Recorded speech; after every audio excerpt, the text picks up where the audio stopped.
আজ আমি তোমাদের জন্য একটা মিষ্টি রেসিপি নিয়ে চলে এসেছি। So welcome to my channel বন্ধুরা, আশা করি তোমরা সবাই অনেক ভালো আছো। দেখো, আমি একটা বাটিতে 3 চামচ মতো বেসন নিয়ে নিলাম, সামান্য একটু লবণ দিলাম আর অল্প অল্প জল দিয়ে আমি এখানে একটা ব্যাটার তৈরি করব। আজ কিন্তু আমি বেসন গোলা দিয়ে বোঁদে করে দেখাবো, যেটা আমরা মিষ্টি দোকান থেকে কিনে খাই। আজ কিন্তু সেটা বাড়িই করব। তোমরা যদি এইভাবে করো তো ঘরে বসেই সুন্দরভাবে দোকানের মতো বোঁদে কিন্তু খেতে পারবে। দেখো, আমি কিন্তু এখানে অল্প অল্প জল দিয়ে মাখিয়ে নিলাম আর এখানে দিয়ে দিলাম একটু সামান্য বেকিং পাউডার। বেকিং পাউডারটা দেওয়ার কারণে বোঁদেগুলো যখন আমি তেলে দেব একদম ফুলে কিন্তু টইটুম্বর হয়ে যাবে। দেখো, আমার কিন্তু ব্যাটারটা রেডি হয়ে গেছে। আমি একটু ঢাকা দিয়ে বেশ 3 মিনিট মতো রেখে দিলাম, 3 থেকে 5 মিনিট মতো রেখে দিলেই হবে। আর এইখানে একটা পাত্রে দেখো আমি জল দিয়ে আর একটু চিনি দিয়ে ফুটতে দিলাম। চিনির একটা শিরা করব। এখানে বেশ চিনির শিরাটা একতার মতো হবে তখনই কিন্তু নামিয়ে নেবো। আমি চিনির শিরাটা ওই সাইডে হতে দিলাম আর এইদিকে দেখো আমি কড়াই বসিয়ে নিলাম বোঁদে ভাজার জন্য। এদিকে আমার 5 মিনিট হয়ে গেছে আর বোঁদের যে ব্যাটারটা সেটাও কিন্তু আমার রেডি হয়ে গেছে। আর এখানে দেখো আমি কড়াই তেল দিয়ে দিলাম আর তেলটা কিন্তু অনেকটাই গরম হয়ে গেছে। আর এখানে কিন্তু তেলটা ভীষণই গরম থাকা চাই, তেল দিয়ে যাতে ধোয়া ওঠে।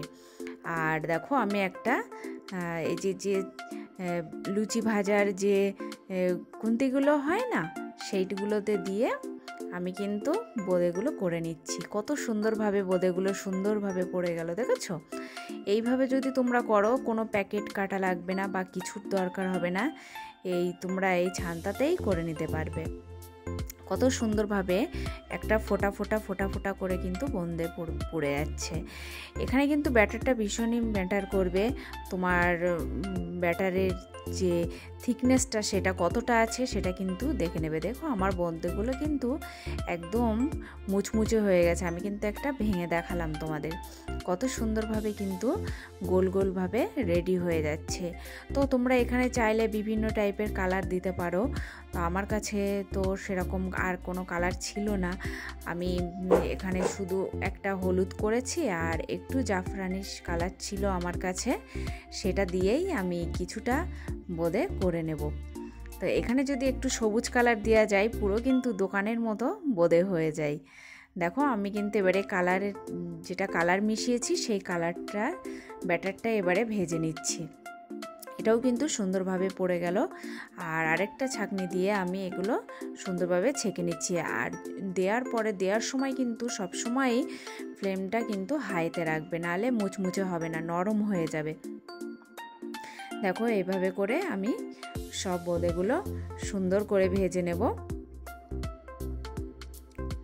আর বোঁদে ভাজার সময় সব সময় কিন্তু একটু নাড়িয়ে নিতে হবে, একভাবে রেখে দিলে হবে না, তাহলে নিচের দিকে একটা নরম থাকবে আর উপরের দিকে কিন্তু উপরের দিকে শক্ত থাকবে আর নিচে নরম হয়ে যাবে। তো সব সময় একটু নাড়ানোর চেষ্টা করবে। আর দেখো, আমার কিন্তু এইদিকে শিরাটা হয়ে গেছে। আমি এইখানে একটা এলাচ দিয়ে দিলাম শিরার ভিতরে।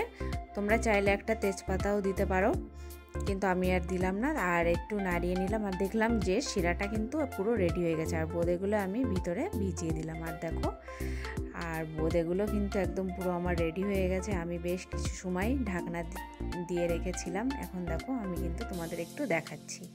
তো বন্ধুরা, কেমন লাগলো আমার ভিডিওটা অবশ্যই সবাই কমেন্ট করো আর প্লিজ সাবস্ক্রাইব করো। বাই।